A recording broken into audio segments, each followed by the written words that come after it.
I didn't plan for this month to be all about fun. I just knew I wanted to enjoy myself without any pressure.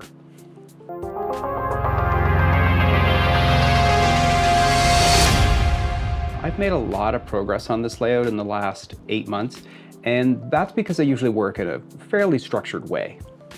But this month I just decided to let my instincts take over and really just pursue the things that I was interested in. I've got a lot of different projects I want to be working on right now, but sometimes the drive towards constant productivity can lead to a form of burnout. So for all of June, it's been really satisfying to just scratch the itch, run some trains, build some structures, chase some trains, and buy some trains. And in the middle of that, throw in a few live streams. Overall, this month felt like a hobby reset, and it was totally worth it. The one project I promised myself that I would finish, and I did complete, was getting the fascia painted.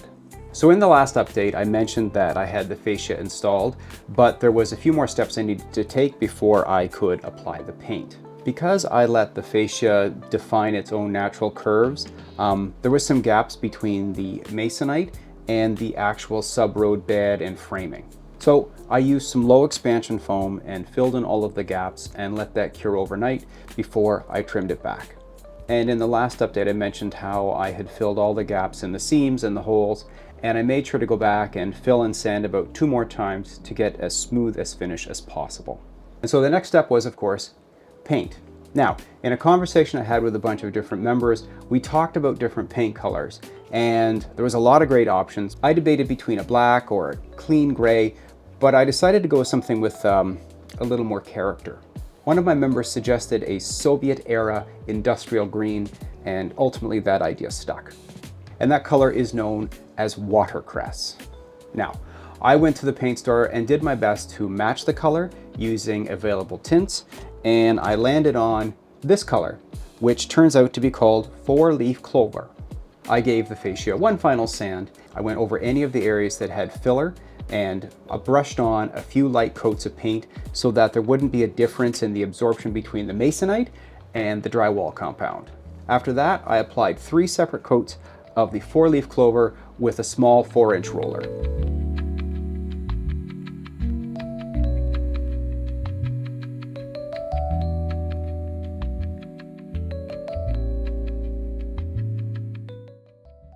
I'm super happy with how this has turned out.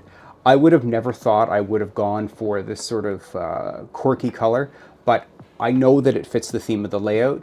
And when I get the autumnal colors installed, that industrial green is going to play off really well against sort of the bright colors of the autumn. I'm still very seriously considering adding like rivet heads and dirt and grime to the front of the fascia to seem like it's a large machine, but I want to complete other parts before I return to that. Anyway, that said, fascia's painted, it looks amazing, and I'm very happy. Within the hobby, structure building is probably one of my most favorite things. And I got a little bit reminiscent about spending so many hours just sort of grinding away building a city. And so for this month, I decided to double down on the idea of just having some fun, put aside all the big projects, and just build some structures. I found a whole bunch of opened and unopened Outland scaled model kits, which were the backbone for all of the buildings that I have built in the past. Now, the plan is that there is no plan. Open up the packages, lay some pieces all over the workbench, and just figure something out.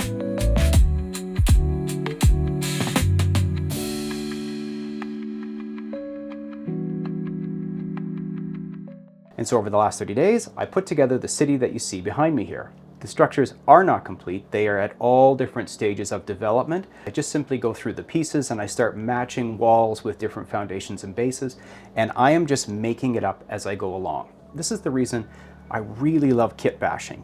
It allows you to move quickly enough to see some progress, but there's enough problem solving to keep it interesting. And to be clear, I'm not aiming for high realism here. I'm looking for volume. I figure that I need somewhere between maybe 30 and 40 sort of high-rise or downtown industrial structures. And the process of moving through that and just building them from scratch, or at least building them from parts from kits, is thrilling. It's a lot of fun. There's one building back here that I really was happy with how it turned out, is this little guy here. It is built using an outline model scale kit. This represents about 3 kits combined into one with lots of leftover parts. I cut out the window mullions. I used sort of the front decoration piece to create an elevated section. I still have to put an interior in here, but to go from a very inexpensive little $8 kit to a sort of one-of-a-kind unique structure on the layout, and to do so without a plan, just spontaneously working, has been incredibly satisfying. I think I'm certainly going to keep working this way. It is creatively satisfying without the pressures of perfection. So this little area behind me is Stewart Yard. I added the yard to help bring some minor freight operations to the layout, but the truth is I don't have any stock. That's not entirely true. I do have a bunch of trash gondolas. And because I have been so focused on passenger trains, generally speaking, I don't pay attention to announcements when it comes to new freight cars. And because we operate in a pre-order purchase cycle, it gets very important to pay attention to actually what's being released if it's going to be appropriate for your layout. And so going back through some emails, I realized there was announcements for cars that I've never paid attention to that may or may not be applicable for my yard. So I felt like I was playing a bit of catch up, trying to figure out what sort of rolling stock would be appropriate for my era and my region. And I actually turned to our benevolent overlord, AI, to help me make some decisions. So to be clear, this is not an AI-run railroad. It's that it is a research tool, and I found it surprisingly helpful. Instead of doing a deep dive on every single car release that I'd seen from manufacturers over the last 6 months, I simply copy and pasted their release notes for the type of car, the era, and every single one of the road names into ChatGPT and let it run a quick analysis. I told it the region of modeling, which is CN Freight Yards in Hamilton, Ontario, Canada. And it immediately came back with filtered results explaining if the car type was appropriate for the area and what road names would commonly show up. And a lot of times the results bordered common sense, but it was nice to see the rationale for why some cars may or may not appear. It even went so far as to say that some cars would be uncommon, but you could argue it in with some storytelling. Honestly, there were no surprises, but it was nice to get a better understanding for local freight makeup.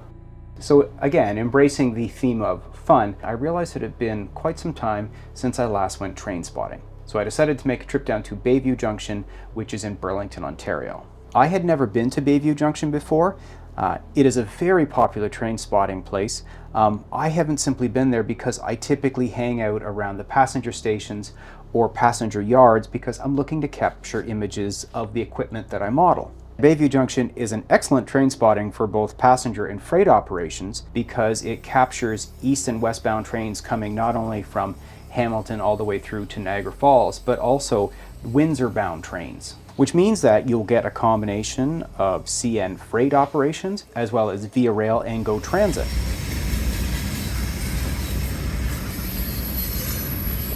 All that is great, but the principal reason I went there is I did want to see if I could capture some footage of the Amtrak Maple Leaf train.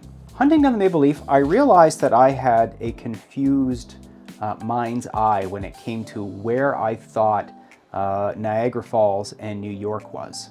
There's this amazing curved area where trains emerge around this sort of leafy corner and continue around a bend and disappear under a bridge. And I just thought this would be the perfect shot to capture the Maple Leaf. Well, that route is the main route from Toronto to Windsor.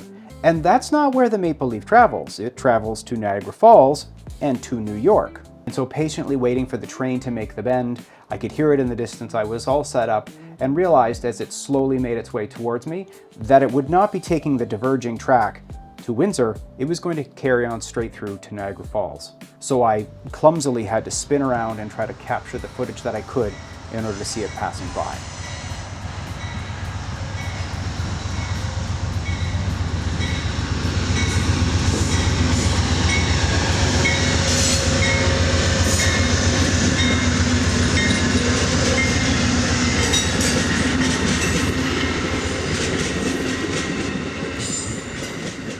Now, am I happy I saw it?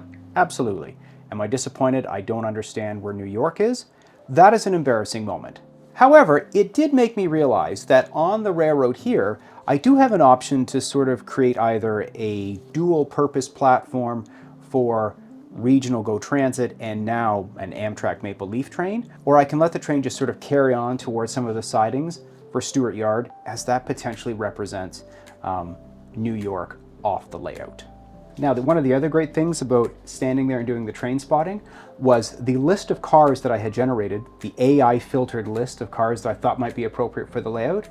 Well, I saw every single one of them. I saw them in their weathered state, I have pictures of them, and I've got wonderful examples of graffiti.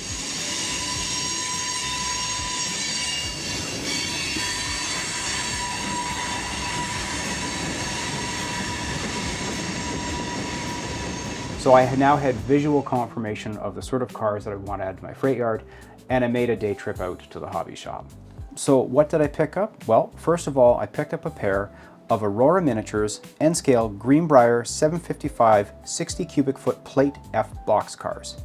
I got the normal markings and the high markings. I saw plenty of these while I was rail fanning over the course of an hour, and so they're a perfect fit for the railroad. I also picked up a pair of Rapido Trains Procore 5820 covered hoppers. There were a number of different road names to choose from, but I decided to go with Union Carbide and BF Goodrich. They are plausible for the area, not as plausible as the standard Procore blue logo, but I really liked the look of the Union Carbide and BF Goodrich logos, and I think once they're weathered, they'll be real statement pieces. And finally, I picked up a Procore GP20 tank car. Very standard for this industrial area, and I thought that I would add one for some variety.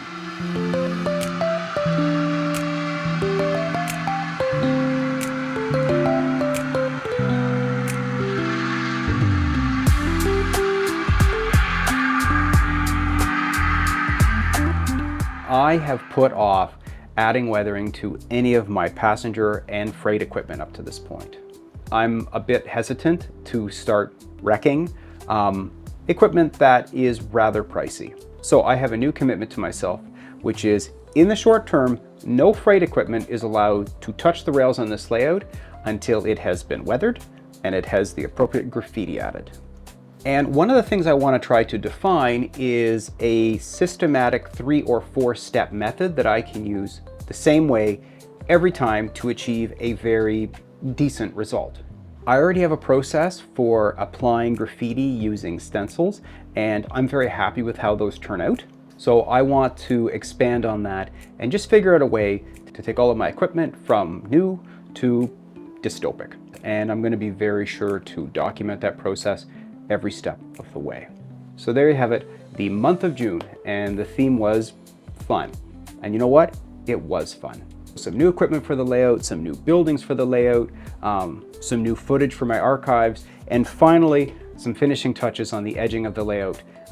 It turned out to be a lot more productive month than it felt like it was going to be. I want to say thank you for everybody for stopping by and hanging out with me, and particularly for anyone who's been joining on my Sunday morning live streams. If you haven't seen them already, it's really off the cuff, and it's just meant to be a few moments in the morning for a bunch of people just to hang out. No structure, no plan, just do some stuff on the layout and have a good conversation. Thanks for stopping by, thanks for having fun, and I'll see you next time.